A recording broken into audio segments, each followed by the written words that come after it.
Hello बच्चों। तो last video आपने देखा, मुझे बहुत खुशी है कि आपने पूरा देखा। मेरे पास में एक कमेंट आया देवपाल का कि सर आपने कक्षीय इलेक्ट्रॉन के लिए चुंबकीय आघूर्ण वाला टॉपिक जो है वो मिस कर दिया है, छोड़ दिया है। ऐसा हो जाता है कई बार, आपको पता ही नहीं चलता आपने कब वो पॉइंट स्किप कर दिया। थैंक यू ये बताने के लिए कि ये पॉइंट स्किप हुआ है। एक पॉइंट और स्किप हुआ है 4th चैप्टर में संधारित्र के अंदर, वो भी अपन को करना है। खैर चलिए आज अपन इसी की बात कर लेते हैं और उससे आगे थोड़ा सा और चल लेंगे। एक पॉइंट और आता है बोर मैग्नेट्रॉन, वो भी अपन डिस्कस करेंगे। वो सीबीएसई का पॉइंट है बोर मैग्नेट्रॉन, लेकिन इम्पॉर्टेंट है ना। चलिए तो उम्मीद करता हूँ आप वीडियोस लगातार देख रहे हैं बच्चों, और वीडियोस लगातार देख रहे हो तो सब्सक्राइब करो और कम से कम वीडियोस को लाइक करो यार। लाइक करने में क्या जा रहा है, साइड में एक छोटा सा बटन बस टिक किया, हो गया लाइक। ऑलराइट, चलिए तो अपन टॉपिक जो पढ़ रहे हैं वो है कक्षीय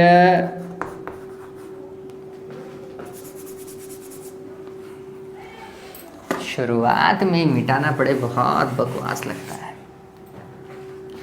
कक्षीय इलेक्ट्रॉन का चुंबकीय आघूर्ण टॉपिक है हमारे पास में। कक्षीय इलेक्ट्रॉन का चुंबकीय आघूर्ण, चुंबकीय आघूर्ण को इंग्लिश में बोलते हैं magnetic moment. Magnetic moment of a orbital electron, ठीक है। चलिए अब कैसे काम करेंगे, ऑफ एन ऑर्बिटल इलेक्ट्रॉन आएगा। चलिए किस तरीके से काम किया जाएगा, तो बच्चों समझिए कि आघूर्ण क्या होगा, चुंबकीय आघूर्ण क्या होगा। भाई फॉर्मूला पढ़ रखा है हमने, तो हमने सोचा कि कक्षीय इलेक्ट्रॉन, कौन से इलेक्ट्रॉन की बात कर रहे हैं भाई, तो एक किसी परमाणु में क्या होना चाहिए, नाभिक होना चाहिए। मैं प्लस दर्शा रहा हूं, इसका मतलब ये नहीं है कि एक ही प्रोटॉन में कितने भी प्रोटॉन हो सकते हैं, कितने भी हो सकते हैं, लेकिन अभी अपन ऐसा ही समझ रहे हैं। और वृत्ताकार कक्षा मान लो आप सरलता के दृष्टिकोण से, तो ये वृत्ताकार कक्षा ली और इस वृत्ताकार कक्षा में जो इलेक्ट्रॉन घूमता रहता है किसके चारों ओर, नाभिक के चारों ओर, उसी इलेक्ट्रॉन को बोलते हैं कक्षीय इलेक्ट्रॉन। क्या बोलते हैं इसको, कक्षीय इलेक्ट्रॉन। और अपन एक ही इलेक्ट्रॉन की बात कर रहे हैं। और हाइड्रोजन परमाणु की बात करूं तो उसमें एक ही इलेक्ट्रॉन होगा, एक ही प्रोटॉन होगा, ठीक है। चलिए अब ये इलेक्ट्रॉन कैसे भी गति कर सकता है, ये ऐसा भी घूम सकता है, क्लॉकवाइज भी घूम सकता था, एंटी क्लॉकवाइज भी घूम सकता था भाई, ठीक। अब देखो इस चीज को, लेट्स सपोज करो, समझना इस चीज को, लेट्स सपोज करते हैं कि इलेक्ट्रॉन ऐसा घूम रहा है, इस तरीके से घूम रहा है, मतलब क्लॉकवाइज। ये क्या है बच्चों, क्लॉकवाइज डायरेक्शन है, इसे क्या बोलेंगे, क्लॉकवाइज, CW। क्लास वर्क मत समझ लेना इसको, है ना।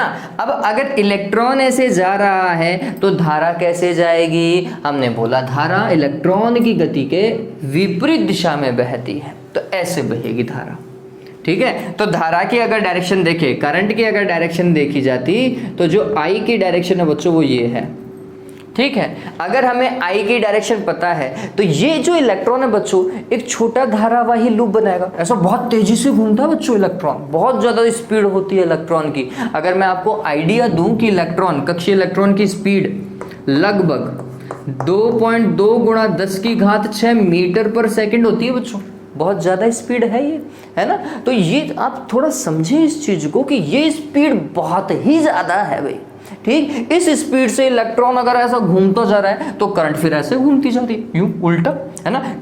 इलेक्ट्रॉन ऐसा क्लॉकवाइज और धारा ऐसी एंटी क्लॉकवाइज मानी जाएगी। अगर धारा ऐसी जा रही है तो चुंबकीय आघूर्ण क्या होगा बच्चों, तो ये बात ध्यान में रखिएगा। हम बोलते हैं तल के लंबवत, बाहर की ओर या अंदर की ओर, दो ऑप्शन है इसके पास में, किसी धारावाही लूप के पास में ऐसा ही तो ऑप्शन आएगा, ठीक। अब वो कैसे देखा जाएगा, तो हम बोलते हैं ये क्षेत्रफल सदिश। देखो समझो इस चीज को, M = होता है NIA, धारावाही लूप के कारण चुंबकीय आघूर्ण क्या होता है, NIA। अब M एक सदिश राशि है, मतलब चुंबकीय आघूर्ण एक सदिश राशि है, तो सदिश राशि होने के कारण इसका सदिश रूप में क्षेत्रफल कहाँ से देखा जाता, दिशा कहाँ से देखी जाती, तो हम बोलते क्षेत्रफल सदिश की जो दिशा होगी वही m की दिशा होगी, चुंबकीय आघूर्ण की दिशा होगी। तो अब अगर मैं इसका क्षेत्रफल सदिश देखता हूँ बच्चों, तो वो बोलता है कि या तो ऐसा जाएगा या फिर ऐसा जाएगा। ठीक है, अब चुंबकीय आघूर्ण तो दोनों दिशा में तो होगा नहीं, परिणामी चुंबकीय आघूर्ण तो एक ही दिशा में काम करेगा। ठीक, तो अब निश्चित करो कि कौन सी दिशा में काम करेगा। तो हमने बोला कि अब देखो कि धारा कैसे बह रही है, आपको ये तो पता है कि तल के लंबवत, अब आपको लेना पड़ेगा क्षेत्रफल सदिश, ऐसा ही जाएगा। ठीक है, अब क्षेत्रफल सदिश कौन सा वाला यूज करें भाई, तो हमने सोचना है कि धारा ऐसे जा रही है तो राइट हैंड यूज करो। राइट हैंड में ये जो अंगुलियां है ना बच्चों, इन अंगुलियों से ऐसा धारा को देखो, तो फिर ये अंगूठा कहाँ की ओर जा रहा है, आंसर है बाहर की ओर जा रहा है। तो इसका मतलब है m का डायरेक्शन बाहर की ओर है। ये बात ध्यान में रखना इस पर्टिकुलर केस में। ठीक, अब चलो ये तो हो गई बेसिक सी रामायण जो हमें पता होनी चाहिए। अब हम जो काम कर रहे हैं कक्षीय इलेक्ट्रॉन के लिए वो समझिए। आपको जो एग्जाम की कॉपी में करना है या फिर अपने नोट्स में करना है, तो हमने क्या लिखना है, हम बोलते हैं कि एक इलेक्ट्रॉन, एक कक्षीय इलेक्ट्रॉन धारावाही लूप का निर्माण करता है।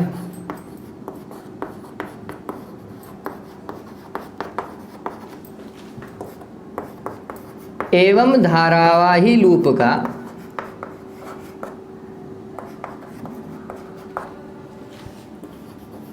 चुंबकीय आघूर्ण, चुंबकीय आघूर्ण निम्न प्रकार प्राप्त होता है।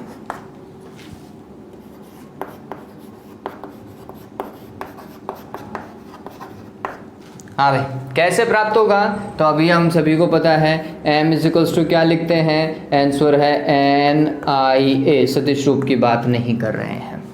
ठीक है, फिर एक इलेक्ट्रॉन की बात कर रहे हैं, एक कक्षा की बात कर रहे हैं, तो हमने बोला कि यहाँ n का मान कितना माना जाएगा, 1 माना जाएगा। तो फिर फाइनली ये फॉर्मूला हुआ I इंटू ए।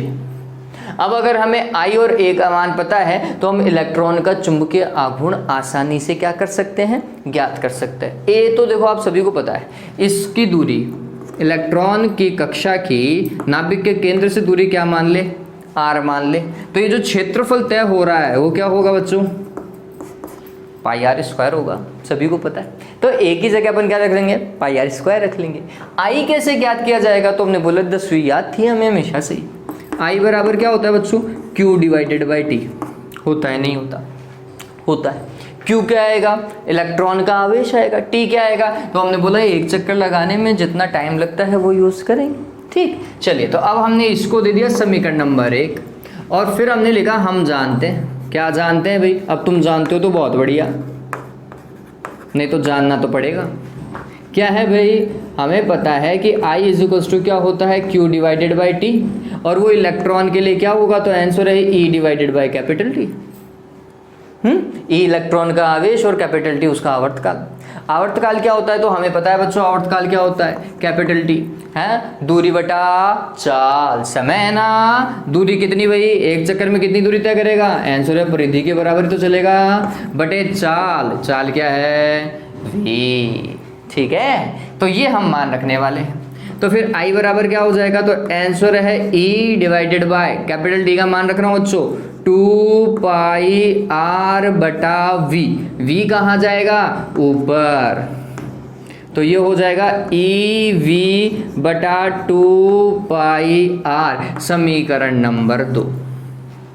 ठीक है, समीकरण 2 से I का मान समीकरण 1 में प्रतिस्थापित करने पर, तो हम लिखेंगे समीकरण 2 से समीकरण 1 में मान रखने पर हाँ भाई मान रखो। तो m बराबर क्या आएगा, देखिए I का मान कितना लिखेंगे, EV/2πr गुणा क्षेत्रफल, अभी तो मैं a लिख देता हूँ। अब मान रखो a का मान क्या रखेंगे बच्चों, πr²। क्या रखेंगे, πr²। तो पाई से पाई कैंसिल, एक आर से एक आर कैंसिल, क्या होगा EVR/2। ध्यान में रख लीजिएगा m बराबर क्या होता है, EVR/2। कंप्लीट। यही है क्या, इलेक्ट्रॉन का चुंबकीय आघूर्ण, कक्षीय इलेक्ट्रॉन का चुंबकीय आघूर्ण। इसे आप आगे भी एलाबोरेट कर सकते हैं, चूंकि वो एक घूर्णी गति कर रहा है, घूम ही तो रहा है, नाभिक के चारों ओर क्या कर रहा है, वो घूम रहा है। इसका मतलब उसकी गति कैसी है, घूर्णी गति है। घूर्णी गति है तो फिर और कैसे चेंज होगा, तो हम बोलते हैं रेखीय वेग और कोणीय वेग में एक संबंध है। 11वीं याद है क्या बच्चों, v = ω/r लिखा होगा आपने। ω/r क्या होता है, ओमेगा क्या होता है, कोणीय वेग होता है। ठीक है, तो हम वो यूज कर सकते हैं। तो इससे क्या हो जाएगा, m बराबर E, v की जगह ω/r और एक आर यहाँ पर पहले से था, बटे क्या 2। बताओ भाई m का फॉर्मूला क्या बना, E/r²/2। ये भी क्या है, चुंबकीय आघूर्ण है, कक्षीय इलेक्ट्रॉन का चुंबकीय आघूर्ण है। तो ये दो फॉर्मूला, मोस्टली ये फॉर्मूला हम यूज करेंगे, इजीली याद भी होता है, EVR/2। ठीक है, चलिए अब इसी से ही एक राशि और कनेक्टेड है, वो है बोर मैग्नेट्रॉन, और इसी के बीच में एक राशि और आती है, दैट इज घूर्ण चुंबकीय अनुपात। वो राशि का नाम क्या है बच्चों, घूर्ण चुंबकीय अनुपात। अब ये क्या चीज है, बहुत सिंपल सा पार्ट है बच्चों, देखिए ये समझ में आया होगा ना। तो ये m मैं ये यूज करूंगा, m = EVR/2। RBSC वाले बच्चे यहाँ तक ही डेरिवेशन को कर लीजिएगा, यही आपको याद रखना है। अब अपन जो बात चल रहे हैं, RBSC वाले बच्चे नॉलेज के पर्पज से रख सकते हैं, और CBSE वाले बच्चों के लिए कोर्स में है वो।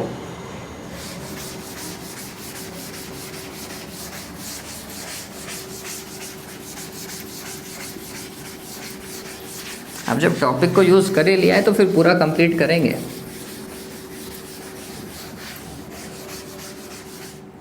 तो वो इतना पता चल गया, वो डेरिवेशन कंटिन्यू में चलेगा। ठीक है, तो हम लिख रहे हैं कि हमें अब फाइनली जो पता चला वो m का मान था बच्चों EVR/2। क्या इस फॉर्मूले में और चेंजेस किए जा सकते हैं, आंसर है किए जा सकते हैं। कैसे भाई, हम इलेक्ट्रॉन के लिए तो याद कर रहे हैं ना ये काम। चलिए इसको और कैसे चेंज करूंगा, देखिएगा। मैं अगर इसे ऊपर नीचे इलेक्ट्रॉन के द्रव्यमान से गुणा कर दूं, किससे गुणा करें बच्चों, इलेक्ट्रॉन के द्रव्यमान से, तो ये क्या होगा, EVR/2। गुणा किया इसे इलेक्ट्रॉन के द्रव्यमान से, ऊपर और नीचे स्मॉल m से। कोई फर्क नहीं पड़ेगा इक्वेशन के ऊपर, पढ़ना चाहिए नहीं पढ़ना चाहिए। अब इसे और कैसे लिख सकते हैं, तो ये देखो E इधर ऐसा रखो, फिर MVR/2me। आप चाहें तो यहाँ पर भी लगा लीजिए, इलेक्ट्रॉन का ही द्रव्यमान है, हम इलेक्ट्रॉन के लिए ही बात कर रहे हैं। ठीक है, और ये कैपिटल M है। अब इस चीज को समझिए, ये MVR है क्या चीज बच्चों, ये बच्चों कोणीय संवेग, देखा जाए तो कोणीय संवेग का मान है ये, है ना। ये फॉर्मूला आपको पता होना चाहिए। कैसे आया ये, तो हम बोलते हैं अधिकतम मान से आप इस चीज को देख सकते हो। कुछ बच्चे मतलब कंफ्यूज होते हैं, ये बोर के नियम में भी यूटिलाइज होता है। बोर का जो द्वितीय अभिग्रहित था उसमें लिखा जाता है, ध्यान में रखिए, बोर के द्वितीय अभिग्रहित के अनुसार कक्षीय इलेक्ट्रॉन का कोणीय संवेग, या फिर इलेक्ट्रॉन उन्हीं कक्षाओं में गति कर सकता है जिसमें उसका कोणीय संवेग क्या h/2π का पूर्ण गुणज हो। तो ये बोर का द्वितीय अभिग्रहित था, NH/2π बराबर कोणीय संवेग। ठीक है, अब वहां पर इस L की वैल्यू, मतलब कोणीय संवेग की वैल्यू जो है वो MVR लिखी जाती है, ये लिखते हैं। और बहुत सारे बच्चे कंफ्यूज रहते हैं कि भाई साहब ये आया कहाँ से MVR। कोणीय संवेग ये आया कहाँ से? तो बच्चों बहुत सिंपल है ये कोणीय संवेग। समझिए, आपने 11th के अंदर पढ़ा है कोणीय संवेग L सदिश बराबर होता है R सदिश क्रॉस P सदिश। ठीक है, ये तो रेखीय संवेग और ये लंबवत दूरी होती है ना, अक्ष से लंबवत दूरी। फिर आप इसे लिखेंगे तो R cross M into V सदिश, ऐसा ही लिखेंगे, P इक्वल्स टू MV होता है। मैं जब इसे परिमाण में लिखने की कोशिश करता हूं तो परिमाण में ये क्या आ जाएगा R और यहाँ पर MV, और क्रॉस प्रोडक्ट को हटाएंगे तो साइन थीटा लगाएंगे नहीं लगाएंगे। अगर अधिकतम बात की बात की जाए तो हम ये समझते हैं कि R और V एक दूसरे के सदैव लंबवत रहते हैं। अरे रहते हैं नहीं रहते हैं भाई, ये तो R और ये V की डायरेक्शन ऐसे, तो आप देखेंगे कि V जो है वो स्पर्श रेखा बनाता है त्रिज्या के साथ में यहाँ पर। ठीक है, तो थीटा की वैल्यू कितनी है? 90 डिग्री है। तो फिर L की वैल्यू कक्षीय इलेक्ट्रॉन के लिए क्या हो जाएगी? MVR होगी। बात समझ रहे हो क्या? समझो इस चीज को, है ना। तो कक्षीय सॉरी इलेक्ट्रॉन के लिए जो कोणीय संवेग होता है वो क्या होता है बच्चों? MVR होता है। क्यों? क्योंकि थीटा की वैल्यू कितनी होती है? 90 डिग्री हो जाती है। ठीक है, तो ये चीज मैंने आपको बेसिक बताया है। अब समझिए, मैं यहाँ पर L यूज करूंगा किसकी जगह? MVR की जगह। MVR क्या है? कोणीय संवेग है। ठीक, इलेक्ट्रॉन का कोणीय संवेग। ये समीकरण नंबर 3 दे देते हैं। तो हमने लिखा, हम जानते हैं कि इलेक्ट्रॉन का कोणीय संवेग। ठीक है, इलेक्ट्रॉन का कोणीय संवेग क्या होगा? आंसर है L is equals to MVR। और ये बात ध्यान रखना, कोणीय संवेग एक सदिश राशि है। ठीक है, चलिए, तो ये MVR, यहाँ पे इलेक्ट्रॉन की बात कर रहे हैं तो इलेक्ट्रॉन के लिए ME लिख दो चाहे आप। ठीक, ये समीकरण नंबर क्या लिख दिया मैंने? 4। तो समीकरण 3 एवं 4 से, समीकरण 3 व 4 से, हाँ भाई देखो क्या होने वाला है बच्चों। यहाँ पर अगर अपन समझें तो ये हो जाएगा M बराबर E, इसकी जगह L डिवाइडेड बाय 2ME। बात समझ में आई क्या? ये M लिख दो और E नीचे आना चाहिए। ठीक, ये बात ध्यान रखना, ये इलेक्ट्रॉन का द्रव्यमान है, पता चले तुम E को भी ऊपर लगा दो। अब इस चीज को थोड़ा समझें। यहां पर हम बात करें सबसे पहले पॉइंट की, वो है घूर्ण चुंबकीय अनुपात। क्या है बच्चों? घूर्ण चुंबकीय अनुपात। ये तो समीकरण नंबर में 5 लिख देता हूं, इंपॉर्टेंट है हमारे लिए। ठीक है, घूर्ण चुंबकीय अनुपात क्या होता है? किसी इलेक्ट्रॉन का चुंबकीय आघूर्ण एवं कोणीय संवेग का अनुपात ही क्या कहलाता है? घूर्ण चुंबकीय अनुपात कहलाता है। वापस से, किसी कक्षीय इलेक्ट्रॉन का चुंबकीय आघूर्ण एवं कोणीय संवेग का अनुपात, और वो क्या हो जाएगा बच्चों? E divided by 2ME। और मेरे हिसाब से आपको ये मान आसानी से निकालने में कोई दिक्कत नहीं होगी, आसानी से निकल जाएगा। क्यों भाई? क्योंकि E डिवाइडेड बाय ME पहले ही बता चुका हूं मैं। पहले चैप्टर में हमने बोला था ये, है ना, Q divided by M, Q by M, electron का Q बाई M। Q की जगह इलेक्ट्रॉन का आवेश, दैट इज ही, और M इलेक्ट्रॉन का द्रव्यमान। कितना होता है बच्चों? याद आ रहा है क्या? 1.76 गुणा 10 की घात 11। बताओ भाई, कूलाम प्रति kg। ठीक है, निकालता नहीं निकालता? तो देखो E डिवाइडेड बाय ME ये रख सकता हूँ, और उसमें किसका भाग लगाना है? 2 का। तो यहाँ पर 2 का भाग लगाओ, कितना आएगा? 0.8, एक और 8 गुणा 10 की घात 11। इसको लिखूँ तो मैं ऐसा लिख सकता हूँ, 8.8 गुणा 10 की घात 10 लिख सकता हूँ, नहीं लिख सकता हूँ? लिख सकता हूँ। तो ये ध्यान में रखिएगा, घूर्ण चुंबकीय अनुपात कितना होता है? 8.8 गुणा 10 की घात 10। क्या भाई? कूलाम प्रति kg। डन हुआ? चलिए, तो उम्मीद करता हूँ ये समझ में आ गया होगा आपको। ये क्या है, गुण चुंबकीय अनुपात, मान ध्यान में रखोगे क्या होता है, इलेक्ट्रॉन का चुंबकीय आघूर्ण और उसका कोणीय संवेग का अनुपात ही क्या होता है, गुण चुंबकीय अनुपात होता है। ठीक है, चलो तो ये हो गया इतना। अब बात करते हैं बोर मैग्नेट्रॉन की। आप बोलोगे सर साइक्लोट्रॉन पढ़ा है, वैसा ही कहीं बोर मैग्नेट्रॉन तो नहीं है। नहीं बच्चों, बोर मैग्नेट्रॉन सिर्फ और सिर्फ एक भौतिक राशि है, ये कोई युक्ति नहीं है। नाम से ऐसे लगता है जैसे युक्ति हो, लेकिन ये युक्ति नहीं है, ध्यान में रखिएगा। ये क्या है, एक भौतिक राशि है। चलिए, तो ये समझ में आया होगा, है ना। चलिए अब देखते हैं आगे। अब है क्या बोर मैग्नेट्रॉन, तो ये फॉर्मूला ध्यान में रख लीजिएगा। अब इसी फॉर्मूले से काम चलने वाला है। मैं लिख लेता हूं वापस से समीकरण 5 से। समीकरण 5 क्या था, चुंबकीय आघूर्ण M बराबर E capital L divided by 2mE। ठीक है, अब इसके बाद में देखो ये कैसे निकालेंगे बोर मैग्नेट्रॉन। देखिए, बोर जो कि एक वैज्ञानिक थे, निल्स बोर की मैं बात कर रहा हूं, जिन्होंने आप कह सकते हैं कि बोर मॉडल दिया है ना। और बोर मॉडल में उन्होंने दूसरा विग्रहित दिया था, तो हम लिख सकते हैं वो दूसरा विग्रहित क्या है, बोर के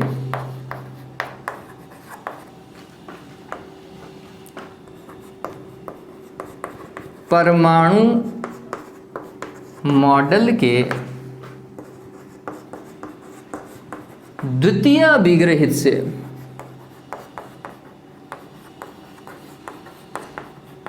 हाँ भाई, द्वितीय विग्रहित क्या था कि इलेक्ट्रॉन का कोणीय संवेग MVR क्या होना चाहिए, H/2π का पूर्ण गुणज होना चाहिए, पूर्ण गुणज NH/2π हो या फिर, ठीक। और MVR क्या भाई, कोणीय संवेग, ठीक। तो L का मान क्या होता है, NH/2π होता है। फिर हम बोलते हैं कि प्रथम कक्षा के लिए बराबर, मतलब n बराबर 1 हेतु, n बराबर 1 हेतु L का मान कितना हो जाएगा, आंसर है H/2π।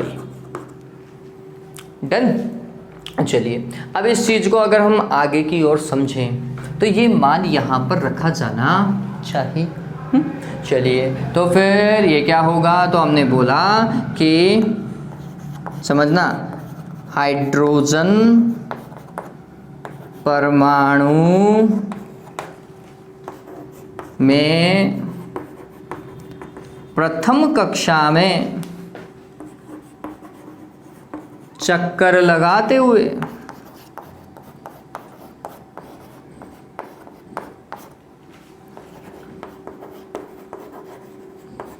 इलेक्ट्रॉन का चुंबकीय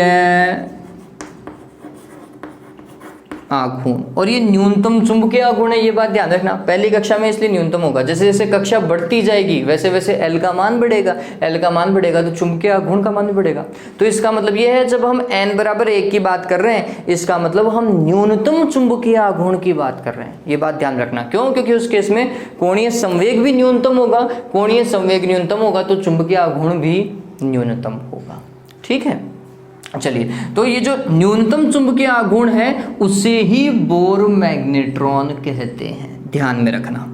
ठीक, तो ये m बराबर क्या हो जाएगा, देखो E/2mE, ऐसा का ऐसा, और L की जगह क्या रखेंगे बच्चों, H/2π रख सकते हैं। चलिए, अब देखो E/2mE, ये तो हमें पता है कितना भाई, 8.8 गुणा 10 की घात कितना बच्चों, 10।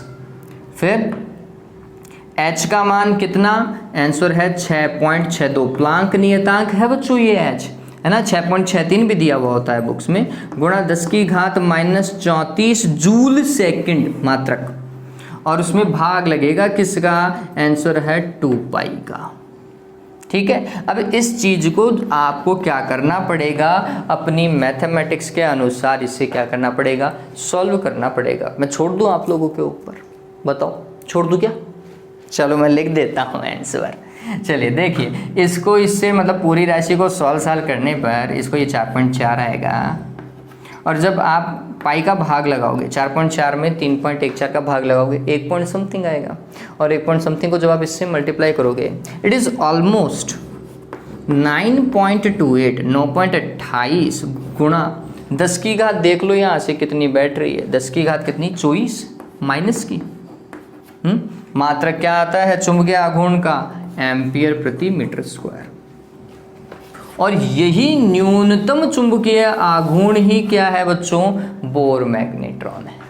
ठीक है, हाइड्रोजन परमाणु में प्रथम कक्षा में घूमते हुए इलेक्ट्रॉन का न्यूनतम चुंबकीय आघूर्ण ही बोर मैग्नेट्रॉन कहलाता है।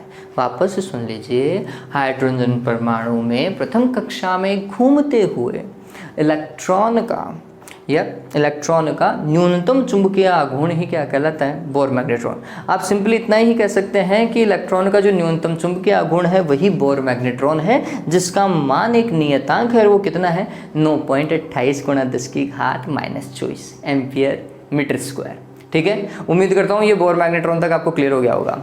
आरबीएससी वाले बच्चों, वापस से मैं बोल रहा हूँ, क्या भाई, बोर मैग्नेट्रॉन सिलेबस में नहीं है, लेकिन नॉलेज के लिए पता होना चाहिए कि क्या होता है।